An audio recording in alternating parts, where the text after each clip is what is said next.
Bienvenidas aquí un día más con los encuentros de aquí del alumnado de la Fundación SESPOL. Como siempre hacemos una pequeña introducción para situar a la gente que pueda ser nueva, aunque es más habitual encontrar caras conocidas. Y nada, deciros un poco que, bueno, que estos encuentros los organizamos desde la Fundación SESPOL, a partir desde nuestro alumnado, ¿no? Como una forma de prácticas, siempre con la intención nuestra de intentar llevar el mayor conocimiento sexual a la mayor población posible, ¿no? Entonces creemos que esto es una buena herramienta, no solo, digamos, de entrenamiento, de puesta en práctica de ciertas habilidades, contenidos, ¿no? Y competencias de nuestro alumnado, que lo está haciendo hasta el día de hoy fantástico y hoy no va a ser una excepción, sino que además, bueno, pues esa pequeña contribución que nos gusta tener siempre presente. Las sesiones estas se graban, luego las subimos a YouTube, a nuestro canal de YouTube, el cual os animo a todas a echarle un vistacito porque son ya bastantes años que llevamos de tertulias y creo yo que solamente en los 2 últimos años habremos subido, yo qué sé, 80 o 100. ¿No? Entonces hay una cantidad de material disponible ahí de forma gratuita, libre y buen material que es muy interesante como un recurso. Y poco más, como decía, para no comernos mucho el tiempo, hoy tenemos a Jimena que nos trae un tema de vientres de alquiler. Vamos a ver todo lo que es este tema tan polémico y nada, la dejo que se presente. Así que, Jimena. Hola, bueno, espero que se me escuche bien porque con el internet y todo esto, no sé si con la lluvia ahora, se me va a fastidiar. Yo soy Jimena, soy matrona, trabajo en el ámbito hospitalario, en atención especializada, entonces sí que me toca de cerca la parte de las gestantes, aunque no la parte de la gestación subrogada por la situación que hay en España, ¿no? El tema es un poco polémico, ya lo sé, y espero bueno, que podamos debatir un poco sobre estas prácticas, porque al final es una realidad, nos guste o no, estemos a favor o en contra de ello, es una realidad que implica a muchas personas, no solamente en nuestro país, sino en otros. Entonces, bueno, me podéis interrumpir cuando queráis. Yo tengo mi esquemita hecho, mi orden de lo que os quiero contar, pero si alguien, si no se me entiende, no me explico o alguien quiere ahondar en algún punto, que me corte y, paramos, ¿vale? Bueno, la he titulado Vientres de alquiler, si todo tiene un precio.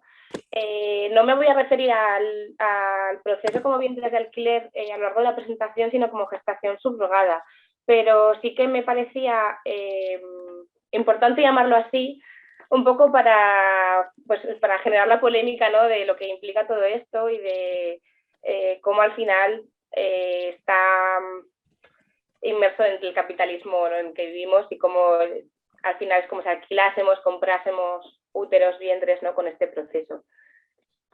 ¿Qué es la gestación subrogada o los vientres de alquiler, gestación por sustitución, vientres sustitutos, maternidad suplente, vientres esclavos, si nos ponemos ya en el otro punto? O sea, hay muchas formas de llamar a esta práctica. Se considera una técnica de reproducción asistida, aunque en realidad yo creo que sería mejor llamarlo práctica, ya que no es una técnica en sí como puede ser la fecundación in vitro, pero sí que es una práctica que es común en otros países. Esto implica, es una forma de maternar, de criar a un recién nacido, que implica terceras personas, ¿no? Normalmente podemos tener una persona o varias personas que quieren acceder a la crianza, entonces pacta normalmente por contratos con una tercera persona que es la que va a gestar. Hay distintas formas, se puede compartiendo óvulos, donando óvulos, que sea de la propia persona que luego va a gestar, pero bueno, el proceso en sí es personas que quieren este servicio, contratan este servicio y se gesta un bebé que luego se transfiere a los padres de intención. ¿Quiénes pueden acceder a este proceso? Antes se hablaba mucho como que era la forma para que accediesen las parejas de hombres homosexuales es la única forma que tenían para tener un hijo con su misma carga genética, ¿no? Al obtener pues, su semen mezclado con el óvulo donado o de la propia gestante o de otra o donado externamente, y así poder tener su propio hijo. Pero actualmente pueden acceder a ello hombres homosexuales, hombres solteros, mujeres solteras, mujeres homosexuales, parejas heterosexuales, personas, o sea, cualquier persona. Ahora mismo no hay restricciones más allá de las que ponga el propio país para ello. La realidad es que esto tiene un precio, como decíamos al alquiler. Entonces, ¿quiénes acceden realmente? Las personas que pueden permitírselo. Es un precio alto, elevado, dependiendo del país, entre 35.000 y 100.000 euros puede costar el proceso de gestación subrogada. Entonces nos tendrá muchos debates, ¿no? Que si realmente eso pueden acceder todos o si todos deben acceder. Y por qué no decir por qué no abrir otras opciones, ¿no? Para ser padres, para criar, para maternar, como la adopción, que igual implicaría menos dinero, menos riesgos. Bueno, yo os voy a ir lanzando cosas para que penséis y me digáis también y me devolváis un poco. Motivos por los que las personas acceden a estas técnicas, pues suele ser o por problemas uterinos, que haya miomas o malformaciones uterinas que no permitan la implantación de un embrión, que no haya útero, ya sea porque sea extirpado o porque la persona no lo tenga, que se haya tenido fallos repetidos de fecundaciones in vitro, es decir, intentos de gestaciones que no hayan llegado a fin, las parejas de hombres, como hemos dicho antes, o mujeres que por lo que sea tampoco pueden o no desean embarazarse, y que haya contraindicaciones médicas del embarazo, que se implique un riesgo para la salud de la persona, de la posible persona gestante, y por eso se contraindique, ¿vale? En el imaginario colectivo esto está muy extendido, y os voy a poner algunos ejemplos de cómo esto, que aunque lo pensemos en frío, igual nos suena como, madre mía, ¿quién va a poder querer esto? ¿Quién va a gestar para otra persona?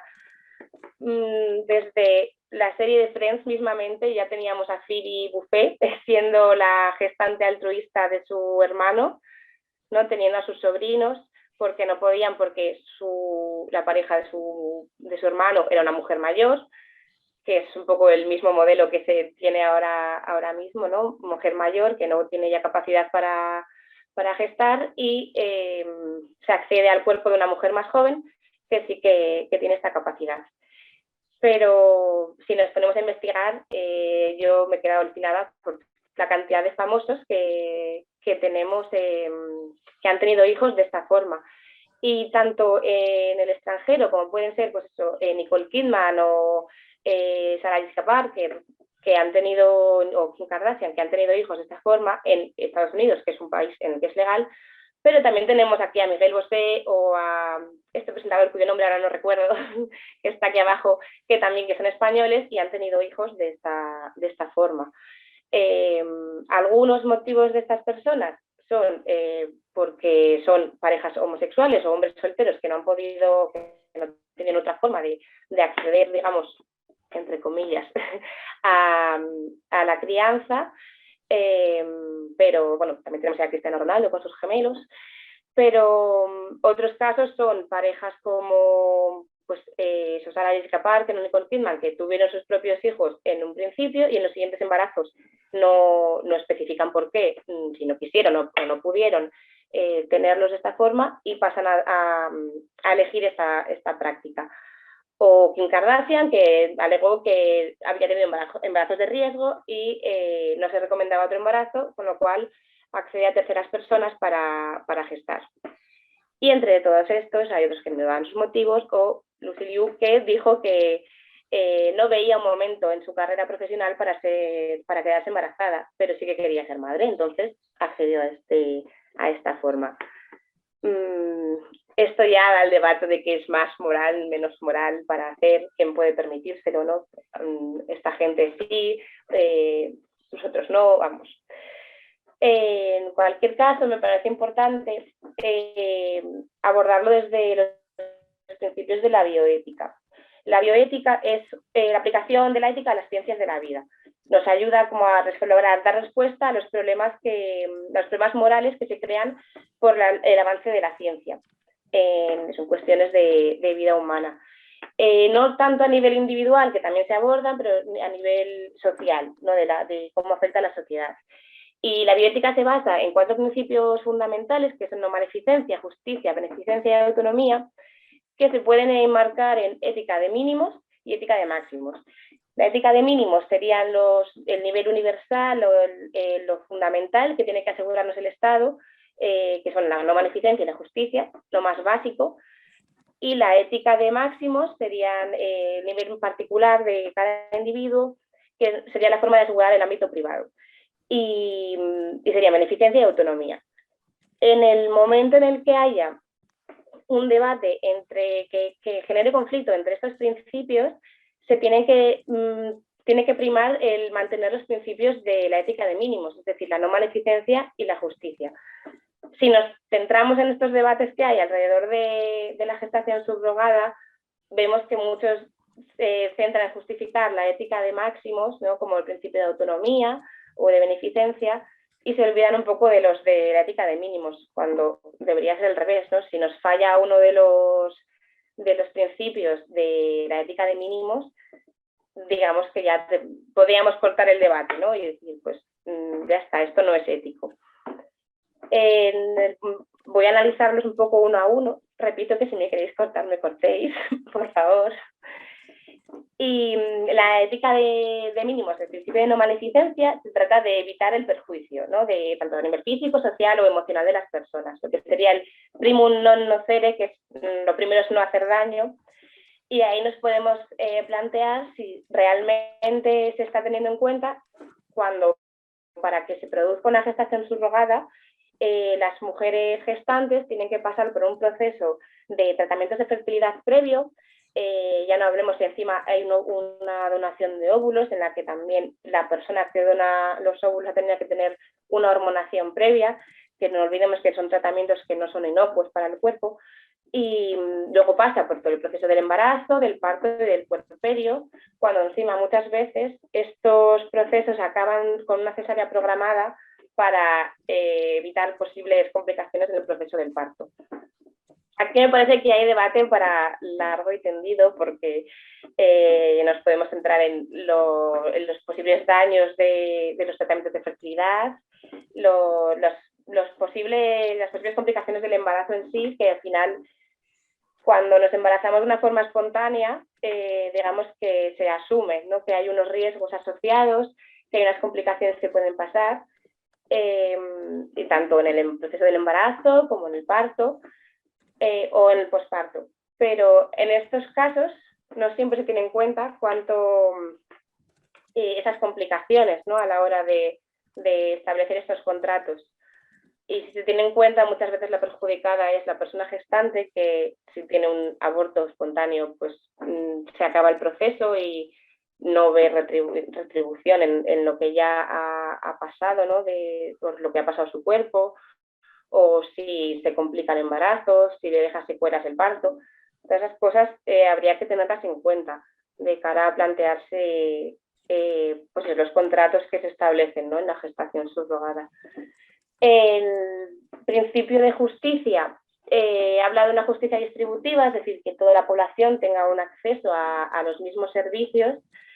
Y aquí la gente que está a favor de esta práctica habla de la igualdad en el acceso a la crianza, ¿no? De que todos tengamos derecho a ser padres, que nos podemos plantear si realmente es un derecho ser padres o madres, o si es una opción que tenemos, o gente que incluso lo ve como un privilegio, ¿no?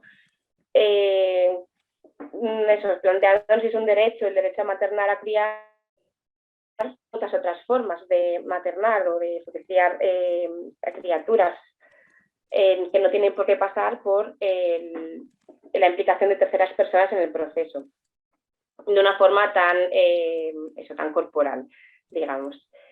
Luego también, de cara a eso, a la equidad, ¿no?, en los servicios, todas estas técnicas, si nos fijamos, al final están enmarcadas en el contexto de lo privado, del ámbito privado, de las clínicas privadas. Si quisiésemos abordarlo desde una perspectiva de equidad, de igual acceso a los servicios, habría que plantearse si esto se puede incluir dentro de un sistema público, si esto se puede hacer de una forma que sea realmente altruista, ¿no? Y la forma en la que depende del país se accede a unos servicios o a otros, si se puede legislar, ¿no?, de una forma en la que haya una igualdad a nivel internacional incluso, porque actualmente pues no es el caso. Ya viendo que hasta este punto se alteran se vulneran los principios de la ética de mínimos, podríamos dejar el debate y decir, pues ya está, no es una práctica, perdón, no es una práctica ética. Pero, como os digo, sí que genera debate porque la gente se centra en la ética de máximos, ¿no?, de lo que es el interés privado de cada individuo. En el que, si nos centramos en el principio de beneficencia, a mí es un poco el que más me cuesta justificar, digamos, que estar en contra de los argumentos que hay a favor de la práctica. Así que, por favor, si se os ocurren formas, os agradecería un montón que me las contaseis, porque lo que aboga esta gente es en que todos salen beneficiados, ¿no?, con esta práctica, porque los padres consiguen un hijo, que es lo que querían, o sea, los padres de intención. El niño va a ser un niño deseado, con lo cual también positivo para esa criatura, y la mujer gestante se le paga, entonces ya está, todos obtenemos lo que queremos, ¿no? A mí, pues efectivamente, eso me parece que no es justificable, ¿no? Pero es verdad que es como que hay que meterse más en el debate de por qué esa persona a la que se paga accede a esto, ¿no? ¿Por qué se queda conforme con el pago? Que ya entraríamos pues en lo que es el mercado, ¿no?, en sí. Que bueno, más adelante ya vamos a hablar de ello. Y el principio de autonomía también son los que generan más debate, porque abogan porque la mujer tiene derecho, la mujer gestante, ¿no?, a utilizar su propio cuerpo, el derecho a decidir sobre el propio cuerpo. Y entonces ahí nos planteamos, ¿no?, si realmente es una libre elección, si se conoce todo lo que implica el proceso. ¿Existe una libre decisión real cuando hay una implicación monetaria en el proceso? Y también, ya si nos ponemos desde la perspectiva del recién nacido, ¿hasta qué punto podemos decidir sobre la vida de otra persona, ¿no? Porque en el momento en el que se inicia este proceso no estaría implicado ese recién nacido, pero al acabar el proceso hay una nueva vida que sí que hay que tener en cuenta y que no puede ejercer su derecho, su principio de autonomía porque es un recién nacido, pero que sí que la va a poder tener en un futuro. Y ahí entran los debates en cuanto a si tienen derecho a saber de dónde vienen, a conocer sus orígenes, cómo va a afectar en un futuro, ¿no?, a estos niños el saber que han sido producto de una transacción comercial en muchos casos. Bueno, ¿algún comentario, alguna cosa que queráis decirme? Que siento que estoy hablando un montón. Respecto a la situación en España, yo sigo contando. Si ponemos bien relación en España, lo primero que te aparece son clínicas que te garantizan el éxito, que te lo venden de una forma maravillosa y que van paso a paso, te explican cómo elegir a la mejor candidata para gestar a tu futura criatura, sin que tengas ningún tipo de implicación legal, sin que tengas ningún tipo de problema en el acceso. al final te están vendiendo un producto, te están vendiendo el que si pagas, ya está, te dan a elegir entre los países, según el tipo de familia que quieras, hay países en los que va a estar más sencillo, menos sencillo, o sea que todo facilidades. Y como esta, que esta es la primera que salía, hay un montón. Todo esto lo que está haciendo es que crezca un mercado, no solo a nivel nacional, que además, bueno, ahora hablamos de cómo está aquí a nivel nacional el tema, es un mercado internacional en el que hay implicación de otros países, que se habla del norte y sur global, de cómo implica las desigualdades de acceso y de de implicación económica que tienen según el país, ¿no? En España esta práctica es ilegal por ley, por contrato, se considera nulo en cualquier caso, siempre que haya eso, dinero por medio o altruismo, no lo contempla de ninguna forma la ley española. La gestante se considera la madre. La afiliación de los niños se realiza por el parto. Pero donde está la trampa, donde van todas estas empresas, esas clínicas que lo fomentan, es a los esquicios legales en los que prima siempre la protección del menor. Entonces, si actualmente en España la realidad es que si el recién nacido ha nacido en un país en el que esta técnica es legal, esta práctica, sí que se permite que el recién nacido se inscriba en España como hijo de esas personas. Esto va por un proceso en el que la gestante tiene que renunciar al recién nacido y en ese momento, en ese otro país, se procede a la adopción por los padres de intención. Y España lo reconoce como hijo de los padres adoptivos. Esto al final, el hecho de que se permita de esta forma un poco, o sea, no es claro, no es transparente, pero sabemos que se hace. Digo, hay clínicas que lo anuncian, hay, o sea, hay gente que puedes preguntar por la calle y al final me sorprende hasta la cantidad de compañeras que tengo que conocen casos de este tipo, pues hace que siga vigente y que la gente se lo plantee como una opción. Si tienes la capacidad económica, ¿por qué no lo vas a hacer? Esto a nivel global genera lo que se llama turismo reproductivo. El turismo reproductivo no solamente se considera a lo que es los destinos por gestación subrogada, sino también lo que implica todas las técnicas de reproducción asistida. En España, por ejemplo, somos el país número 1 en donación de óvulos y por eso somos como el banco de Europa para acceder a óvulos. Hay países como Alemania en los que esta práctica está prohibida. Entonces, las mujeres vienen a España a estas clínicas, acceden a los óvulos donados y pues consiguen el embarazo a través de esta forma, ¿no? En el sentido, eso, España es destino de óvulos, Dinamarca es destino de semen, Ucrania es destino de gestación de gestantes, India es destino de gestantes, Estados Unidos, Canadá, son países en los que está permitido y en los que esas clínicas te anuncian que según tus características, pues si eres una pareja homosexual no puedes irte a Ucrania, pero mira, puedes irte a Estados Unidos, puedes irte a este otro país, a este otro, te va a costar este o este dinero. Esto al final sigue haciendo que crezcan las desigualdades entre países,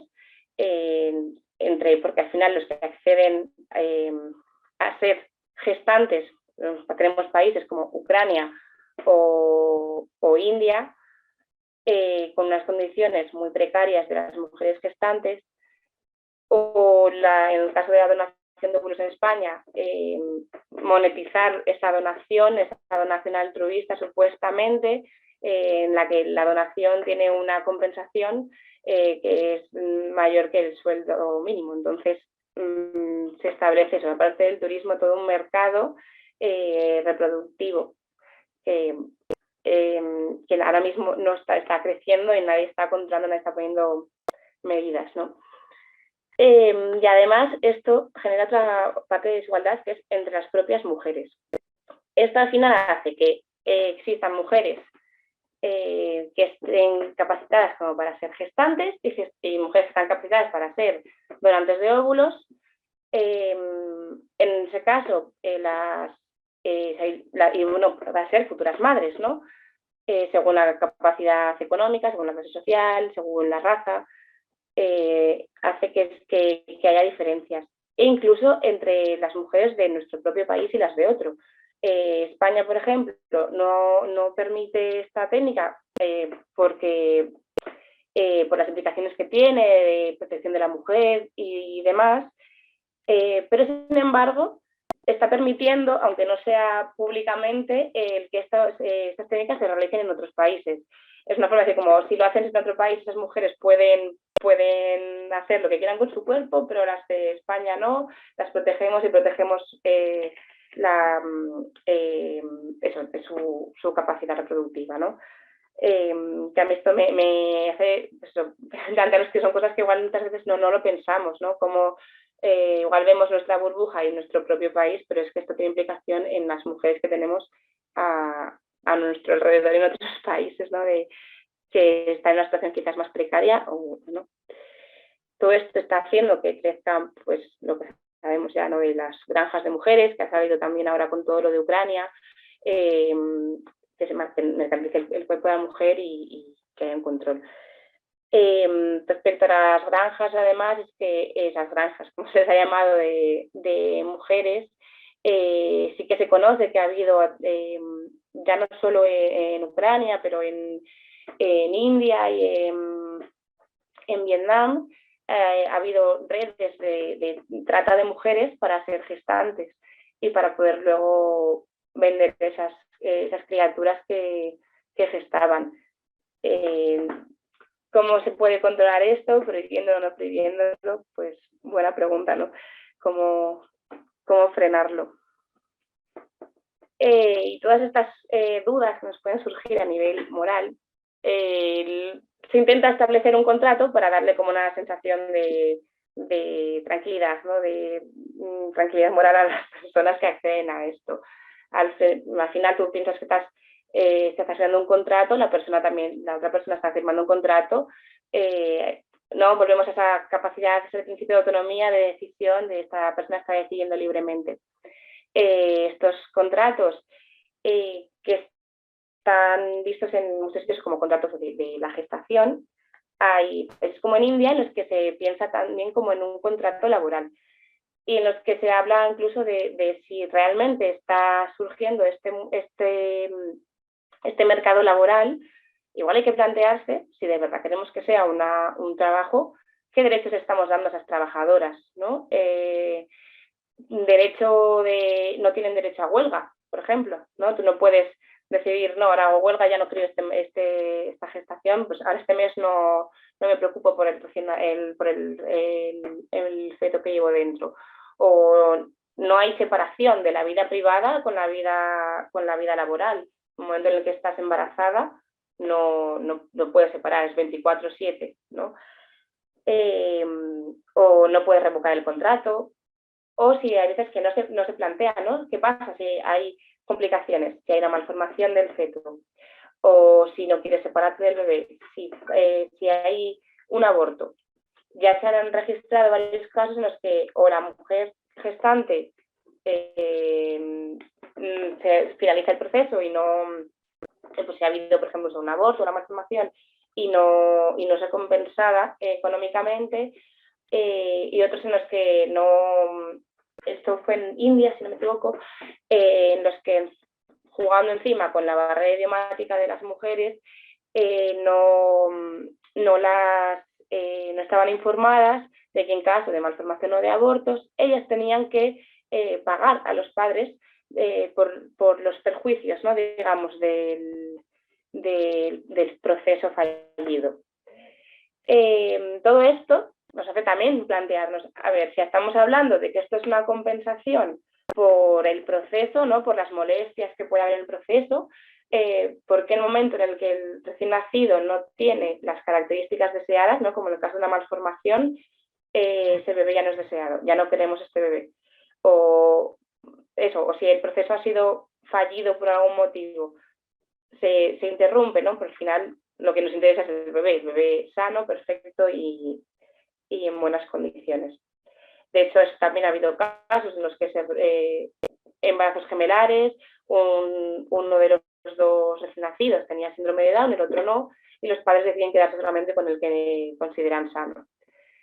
Y estos bebés nos quedan en un limbo, porque muchas veces por contrato que ha firmado la gestante, ella no puede acceder a quedarse con el bebé, incluso aunque quiera, porque firman contratos tan estrictos como que no pueden ni ver al recién nacido en cuanto nazca.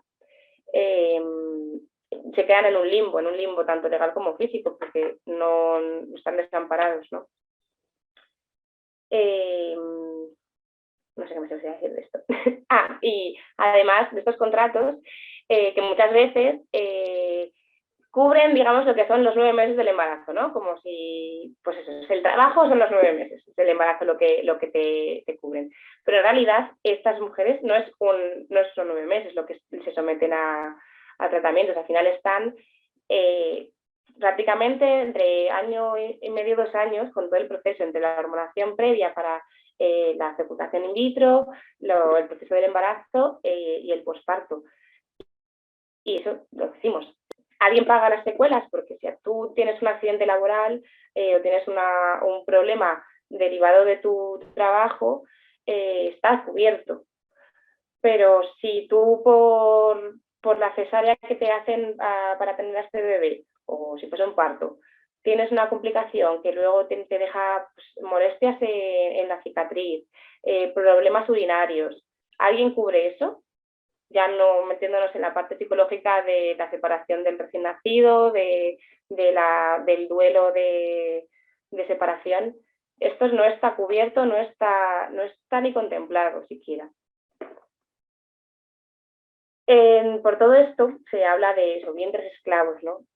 Que es un poco fuerte. Y por otra parte, vamos a ver que no hay que pensar en todas estas mujeres como mujeres esclavas que acceden a estos servicios, que al final la gran mayoría de las mujeres que acceden a esto es por situación económica, tristemente, como una solución, ¿no? Como un trabajo para sacar adelante a sus propios hijos o a sus familias, porque económicamente no tienen otra forma. Pero es verdad que en Estados Unidos hay como un nicho aparte en el que hay mujeres con una situación más privilegiada que abogan por ser gestantes. ¿Quiere decir esto que tengamos que permitirlo? ¿Quiere decir que todas, que podamos justificar el que unas pocas quieran hacerlo libremente para permitir que lo hagan todas? Al final me parece muy complicado, ¿no? Habría que estudiar también esos casos que las gestantes en Estados Unidos lo hacen libremente, sobre todo en un país en el que no hay sanidad pública y en el momento en el que te embarazas sí que te están cubriendo la sanidad durante tu embarazo, o en el que las tasas para las universidades son tan altas y te pagan lo que vale la matrícula de tu hijo, que al final cómo de libres son todas estas decisiones, ¿no? De quedarte embarazada por otra mujer, aparte de la implicación que podemos pensar de este altruismo que se enseña a las mujeres, ¿no? De todo por amor y ayudar a otras mujeres a criar y a tener sus propios hijos. ¿Y qué soluciones podemos dar a esto? Pues ahí es donde quiero que me ayudéis un poco. Primero, como país deberíamos decidir, ¿no? Si estamos a favor o en contra de que la gestación subrogada sea una realidad, porque actualmente es una realidad, nos guste o no, y está en un limbo que al final lo que hace es que las mujeres en situación más precarias sean las que accedan a esto. Y de cara a legislarlo, entonces planteárnoslo cómo lo queremos legislar, si como un trabajo, y entonces tenemos que plantearnos cuáles son las condiciones laborales de estas mujeres, ¿no? Los derechos como trabajadoras que tendrían que tener, o si lo queremos prohibirlo, y entonces igual a nivel internacional plantearnos realmente que esté prohibido y que no estemos fomentándolo en el extranjero, como se está haciendo actualmente. ¿no? O si lo hacemos de una forma altruista o altruista por compensación como se plantea en otros países, ¿no? Si es altruismo, pues plantearlo desde un altruismo como sería la donación de médula o donación de sangre, ¿no? Habría que plantearse si es real, si sería viable hacerlo, aunque los países en los que se ha intentado este modelo no está teniendo mucho éxito porque la gente realmente no quiere pasar por este proceso si no hay una compensación económica. En el modelo que existe en algunos países en los que se lleva a cabo de la compensación económica, saben plantearse si está bien compensado, ¿no? Todo el proceso, si hay que poner un límite monetario, si no. Habría que darle muchas vueltas, ¿no? A las formas que queremos para vivir esta realidad. Por otra parte, podríamos fomentar la adopción, que al final mucha gente se queja con razón, ¿no? De que es un proceso muy largo. Y ojo, este proceso tampoco es corto, parece que la gente lo idealiza, ¿no? Tengo un niño ya, y en realidad, como hemos dicho, pues puede estar hasta 2 años, ¿no? Hasta que tengas al bebé, que es la media de la adopción, pero fomentarlo, facilitarlo, o gestionar nuevos modelos de familia en los que la crianza sea colectiva, que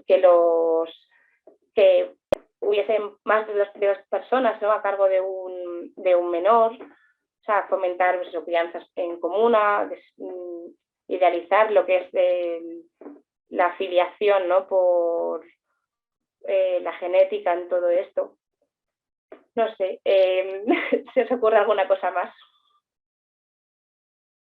Porque si no, por mi parte, yo os doy las gracias por haberme escuchado hasta aquí.